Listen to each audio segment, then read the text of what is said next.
Bonjour à tous, bienvenue pour la partie 4 du tutoriel sur LibreCAD, adapté pour les patrons de maroquinerie. Alors, on était arrivé à ce que vous voyez à l'écran. J'espère que vous avez pu vous entraîner et réussir à faire ce dont on avait parlé. Alors, aujourd'hui, qu'est-ce qu'on va faire? On va essayer de faire le petit arrondi dont je vous avais parlé, enfin la petite vague, pour arriver à faire quelque chose de propre et de plus design. Et on va faire les arrondis pour essayer de faire des coutures en arrondi. Ça devrait déjà prendre suffisamment de temps. Donc on attaque tout de suite le vif du sujet. Donc je laisse le porte-carte de côté légèrement et je vais vous parler principalement d'un outil qui est ici, Spline True Point. Alors ça ressemble, dans certains logiciels, ils vont appeler ça des courbes de Bézier en fait. Et je vais vous montrer ce que ça peut faire. Et vous allez comprendre tout de suite où je vais en venir. Je vais m'accrocher sur la grille. Et en fait, je clique. Et à chaque fois qu'on fera un point, ça va s'appeler un nœud pour cette courbe. Et ce qui va se passer, à chaque fois qu'on va partir vers une autre direction, il y a une courbe qui va s'orienter autour du nœud qu'on aura fait. Donc je vous montre vite fait. Hop, regardez ce qui se passe. Hop, hop. Je fais un deuxième point. Hop, orienté par rapport à ça. Hop. Vous voyez, c'est très facile de faire des vagues. Là, c'est aléatoire, mais cet outil a une particularité. Je vais arrêter. C'est que par rapport à une droite quelconque, ou des points ou des cercles, quand on clique sur ce type de courbe, eh ben, on arrive, je vais essayer de la sélectionner, j'aimerais bien, je ne sais pas pourquoi j'y arrive pas. Attendez, escape, normalement on sélectionne, voilà, je sais pas pourquoi j'arrivais pas à cliquer. On voit tous les nœuds qu'on a pu créer. Et l'avantage de travailler comme ça, c'est qu'on va pouvoir les replacer et on verra automatiquement. Donc on clique dessus en gardant maintenant le clic et une fois que c'est fait, vous pouvez lâcher le bouton, ça suit. Et vous allez adapter votre courbe comme ça vous plaît et recliquer pour verrouiller. Par exemple, ce point-là, il m'embête. Je veux améliorer un peu ma courbe. On peut aller partout avec ce point. Donc vous voyez que c'est très facile de faire vraiment une adaptation. Et on reclique. Et partout pour chaque nœud de la courbe. Donc ça, c'est un des avantages. Bon, là, on n'a rien fait, je vais le supprimer. Maintenant, il est peut-être plus utile de savoir maîtriser ce type de courbe en faisant de la symétrie. Donc dans notre cas, je vais l'appliquer. Je vais ici d'abord dessiner, vous montrer comment on peut faire, par exemple, et vous allez tout de suite comprendre. Donc là, je clique un point, je clique un deuxième point, bouton droit pour dire que j'arrête le traçage. 2, 3, 4, 5, hop. Bon, je fais exprès de faire comme ça. Ce sera plus simple pour moi d'arriver à avoir un point au centre. Bouton droit. Donc là, j'ai tracé 1, 2, 3, 4 droites. Et on va s'amuser à faire orienter notre courbe par rapport à ces sommets. Et vous allez tout de suite comprendre la différence avec le premier dessin où j'avais fait une droite et un arc de cercle. C'était beau, d'accord, mais un petit peu brut, on va dire. Maintenant, ça va être un petit peu plus joli. Regardez. Je prends le SP-Line. Donc, il me demande, toujours pareil, indiquer le premier point de contrôle. Hop. Je viens sur ce point-là. Tac. Je viens au milieu. Je reviens là. Et je reclique là. Et regardez la différence de ce qu'on trouve. Alors, je peux supprimer, par exemple, ce trait de construction. Et on obtient une belle petite vague. Avouez que c'est quand même plus joli ça. Si on ferme, je vais aller vite, c'est juste pour montrer. Voilà. C'est quand même plus joli. Une finition avec une belle vague comme ça arrondie, plutôt que ce que j'avais fait, un bouton droit, un arrondi. Maintenant, ça peut être dans certains cas utile, bien entendu, mais allez, je trouve que c'est quand même plus joli. Maintenant, comme je disais, on peut dire, c'est pas bon, enfin là, excusez-moi, je suis accroché sur la grille, donc il ne me permettra pas de jouer. Mais ce qu'il faut faire, c'est une restriction verticale pour éviter de se décentrer. On reclique, on prend le point qui nous intéresse, le nœud. Et regardez, on peut venir maintenant dire je veux comme ça, j'aimerais mieux comme ça, et donc oui, vous avez compris, donc je peux cliquer, hop, ce point-là, mais à ce moment-là, si vous changez ce point-là, ce point bleu et ce nœud ici, il faudra changer de la même manière celui-ci. C'est pour ça que j'ai fait des traits de construction, pour être sûr de faire les mêmes arrêts et les mêmes démarrages des nœuds, pour qu'ils soient symétriques. Maintenant, on aurait pu faire une vague comme ça, faire un axe de symétrie, faire une copie miroir. Vous avez déjà vu comment on fait. Donc comme je dis, à partir de maintenant, plus on va avancer, plus il y aura de solutions disponibles pour aller plus ou moins vite. Et il y a des tas de gens qui vont faire 10 fois mieux que ce que je fais parce que ils voient plus clair ou ils savent mieux se servir des outils. Donc ça, c'est l'explication de cette fameuse courbe. Supprimer. Donc maintenant, on va l'appliquer à notre dessin. C'est simple, on va refaire la même chose. On va prendre par exemple un démarrage à 1 cm du bord, une fin à 1 cm du bord, et on va se décaler de, bon, on va essayer 1 cm, on verra si c'est joli ou pas. Donc le départ, on l'a, il est là, donc je vais juste faire comme on a déjà fait, déplacer cette ligne. Il y a d'autres méthodes, hein. On pourrait très bien dire, je fais un point, patati. Moi je vais au plus simple, pour moi. Je déplace, à partir de où? Point de référence. On va dire, par exemple, il y a plein de solutions, on va dire intersection. Par contre, j'ai pas l'impression qu'il veut me la donner. Il n'est pas svelte aujourd'hui, c'est marrant. Donc, ah oui, c'est normal, j'ai gardé la restriction. Voilà. Donc c'est quand même mieux. Donc j'ai pris l'intersection. On aurait pu prendre, d'ailleurs je le mot. Donc là, je peux sélectionner l'intersection comme point de référence. Mais si on ne prend pas l'intersection, on peut dire je veux un point quelconque sur cette ligne.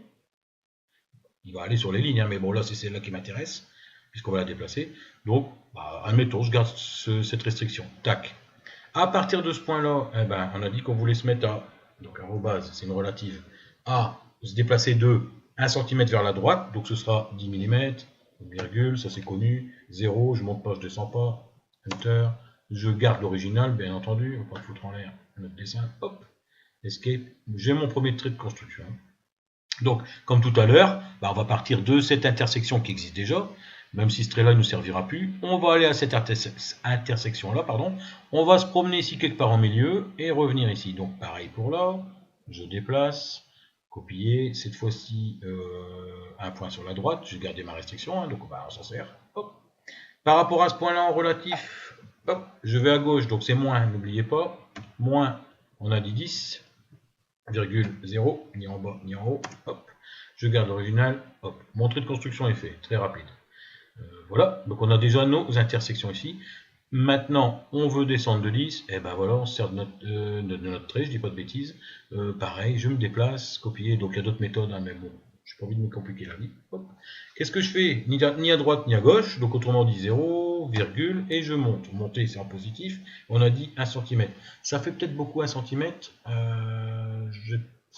Bon, on va quand même mettre 1 cm. Après, vous pouvez régler comme vous voulez. 1 cm, j'ai fait des bêtises. Vous voyez, je vais corriger. Escape, je me suis trompé. Rien n'est perdu. On recommence. La droite, j'ai pas lu, c'est parce que j'ai été trop vite. Déplacer, copier, sélectionner le point de référence, je ne l'avais pas fait. Hop, maintenant je peux dire en relatif, je me déplace. Je vais ni à gauche ni à droite, donc autrement dit 0, virgule, et je monte, donc en positif de 10, on a dit. Hop, voilà. Gardez l'original, pour l'instant, oui. Escape. Je suis arrivé, ouais, voilà. Donc, ouais, ça va faire pour moi, pour ce type de porte-carte, ça va peut-être faire une grande vague. Hein. Mais on aurait pu mettre 0,7, 0,6, enfin tout ce que vous voulez.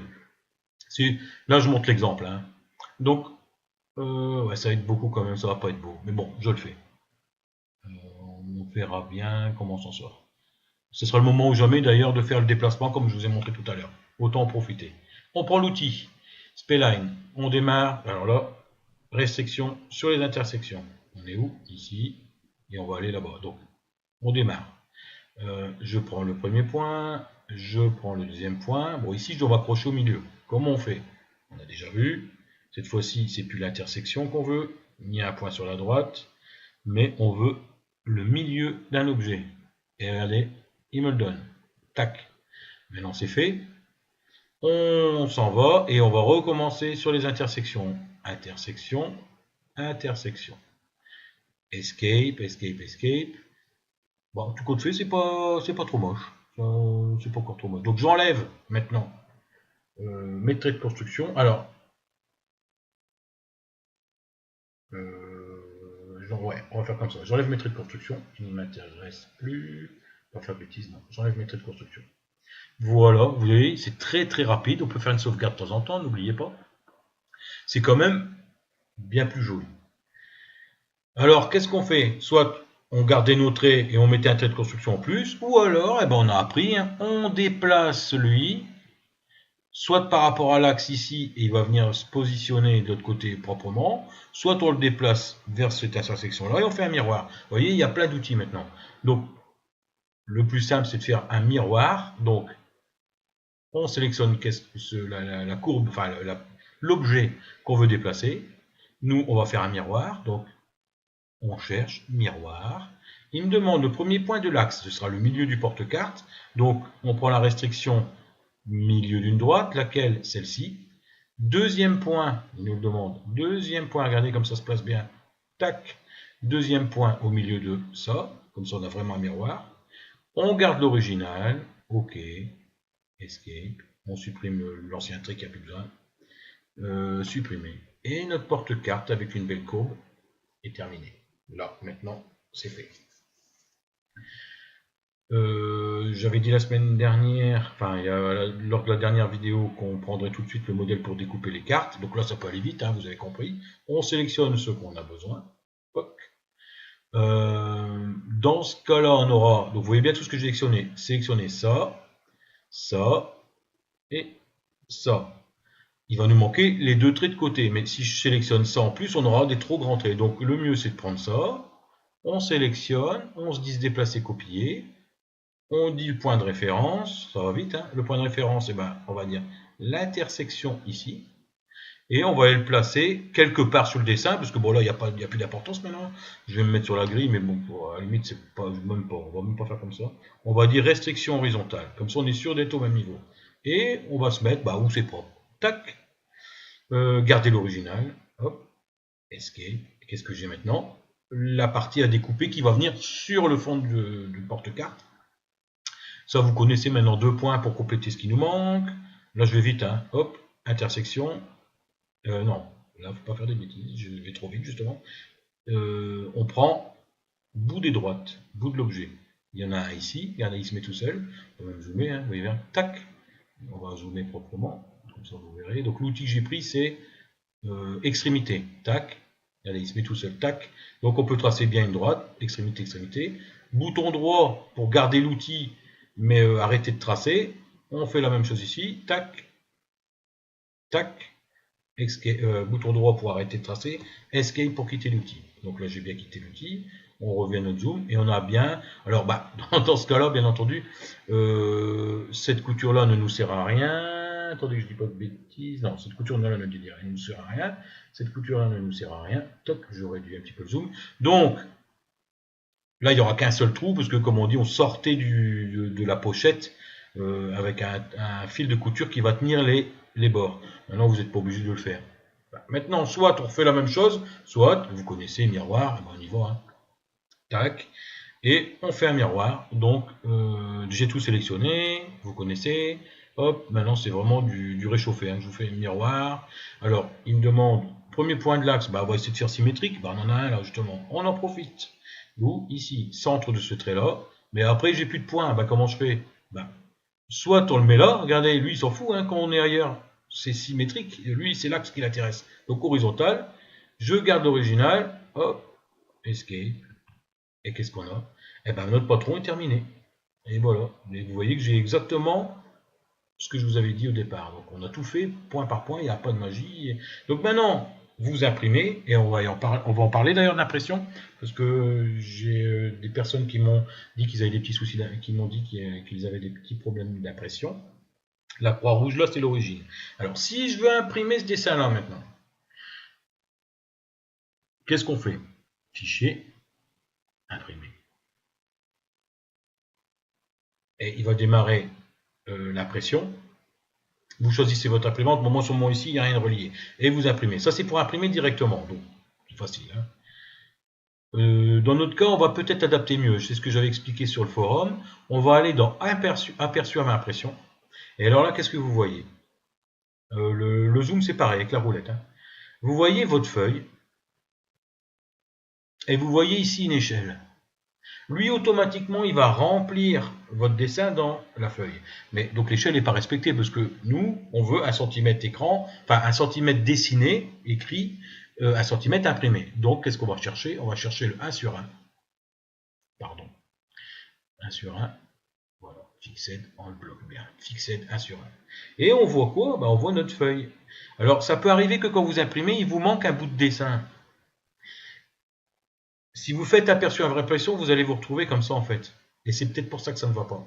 Alors vous faites comment? Vous cliquez sur votre feuille, vous restez cliqué, vous déplacez votre feuille, et vous mettez votre dessin, vous la mettez de telle manière que tout le dessin apparaît sur la feuille. Et comme ceci, ou alors vous faites centrer que ce petit bouton-là. Mais regardez bien d'avoir sélectionné 1 sur 1. À moins que vous ayez un problème avec l'imprimante, mais on va en reparler. Donc là, vous avez vraiment votre patron, maintenant il est parfait. Là, vous pouvez faire soit imprimer, soit revenir en recliquant là-dessus, vous revenez à votre dessin, mais ça va faire pareil. Hein. Donc, aperçu à impression, lui a gardé vos réglages. Hein. Surtout, ne pas oublier ce 1 sur 1, c'est très important. Et vous faites fichier imprimer. À l'impression, qu'est-ce qui se passe? Il imprime, et vous devez contrôler une mesure pour voir si vous êtes pile poil sur vos mesures.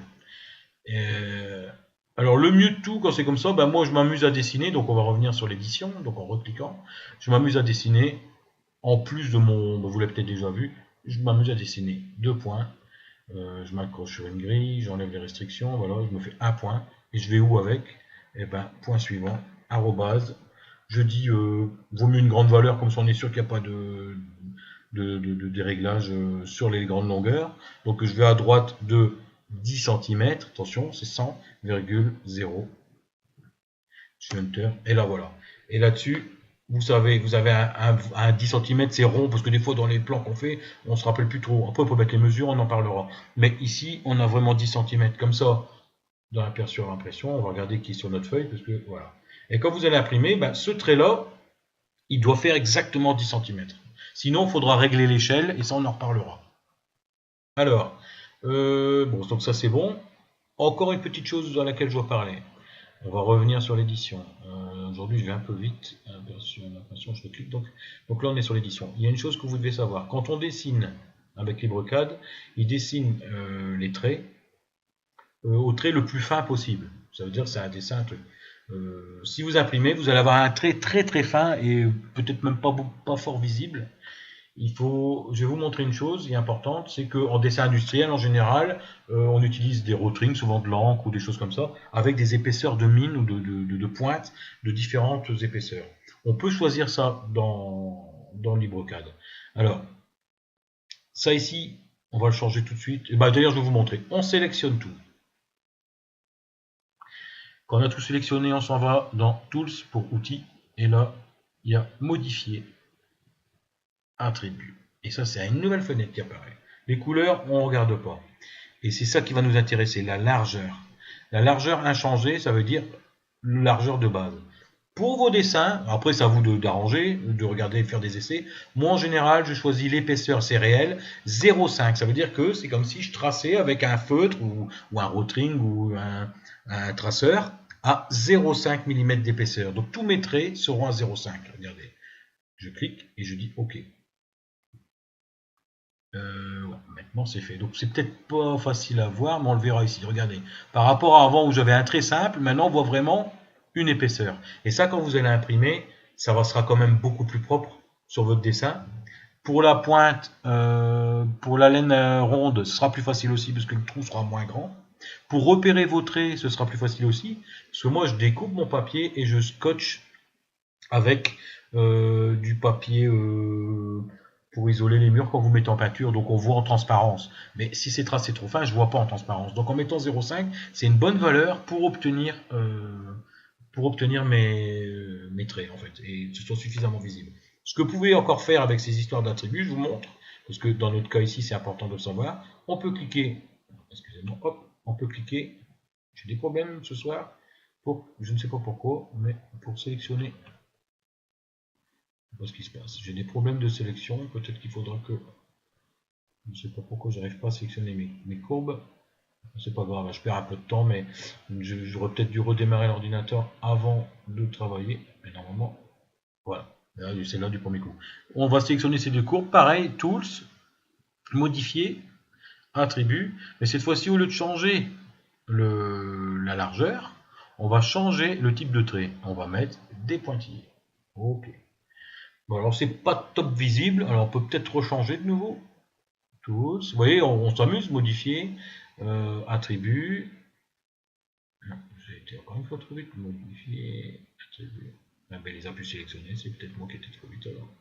Décidément, aujourd'hui, je ne suis pas efficace. Hein. Tools. Modifier. Attribut. Voilà. Type de trait. Donc là, on a dit pointillé, dot, pointillé petit. On va essayer cela. C'est plus joli. Voilà. Après, vous pouvez essayer tout ce qui existe. Donc bah, là, on a bien fait ce qu'on voulait. On est au bout du bout. Là, vous pouvez imprimer. On a la grosseur du trait. On a le placement. Bon, ici, c'est facile parce que c'est quand même rectangle. Mais dans certains patrons, c'est intéressant de pouvoir tracer en pointillé où les différentes choses viennent pour les symétries, par exemple. Donc là, bah, on sait très bien que cette pièce-là va devoir venir vraiment s'aligner ici. Avec les trous, on met les coutures. Pareil pour cette pièce-ci, on la met là. Et voilà, c'est terminé. On sauvegarde. Notre patron est terminé. Donc ça, qu'est-ce que je peux encore souligner là-dessus? Non, tout est fait. Je ne crois pas qu'on doit en dire plus. Donc, vous avez un patron terminé. Ça, c'est le porte-carte à angle droit. Maintenant, on va parler du porte-carte. Enfin, on va adapter notre porte-carte. Autant le faire directement dessus. Avec des coins arrondis, en général. Alors, les arrondis. Maintenant, on va parler des arrondis. Donc, je vais supprimer l'entièreté de mon dessin. Ça sert à rien de s'embêter. Maintenant, vous savez faire. Je vais vous parler d'un outil qui s'appelle Fillet, ici. Comment fonctionne cet outil? Je vous montre un exemple. 2 points. On va faire une droite. Je m'accroche sur la grille. Je fais un angle droit. Voilà. Et on veut un arrondi ici. Ben, comment on va faire? On pourrait éventuellement prendre un arc de cercle avec un point, 3 points, des rayons. Ça marche. Mais on a un outil tout fait. C'est ce que je vous explique. C'est ce que je vous expliquais ici.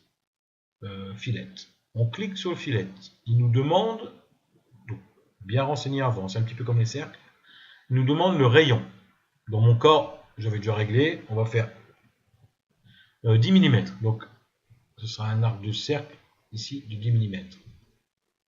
C'est ce qu'on veut faire, un arrondi. Il me demande le premier point. Je sélectionne la première ligne.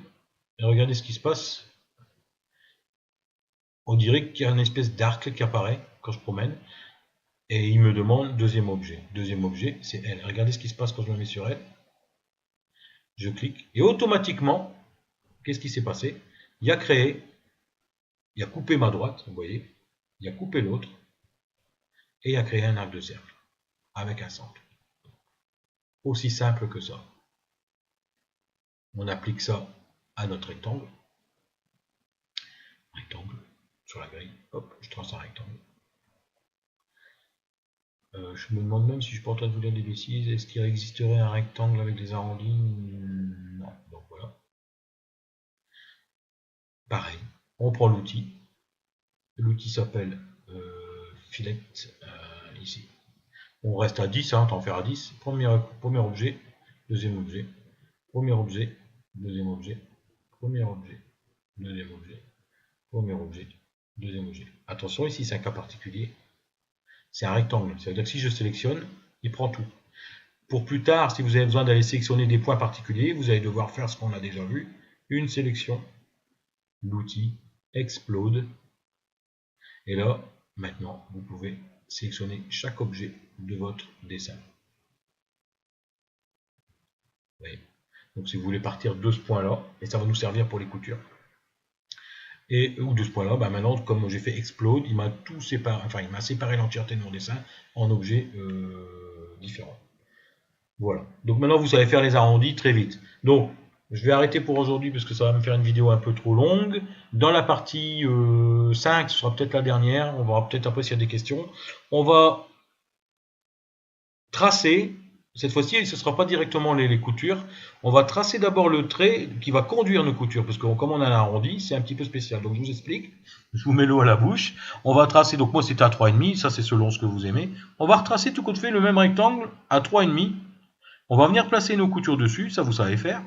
Et on va tâcher de centrer une couture dans un arrondi, et partir de chaque côté pour avoir des coutures idéalement réparties sur l'arrondi, pour que ce soit joli, et compléter Avec des coutures droites, ça on sait déjà faire, donc on va peut-être devoir élargir un petit peu, agrandir un peu, mais on arrivera à vraiment suivre la courbe avec nos coutures. Et ça, c'est une petite astuce qu'il faut connaître, mais je vous montrerai ça dans la prochaine vidéo. Si vous avez des questions, n'hésitez pas sur le forum à me les poser ou en commentaire de la vidéo. Et à la prochaine vidéo, ben, j'y répondrai. Voilà, bon amusement et à la prochaine fois.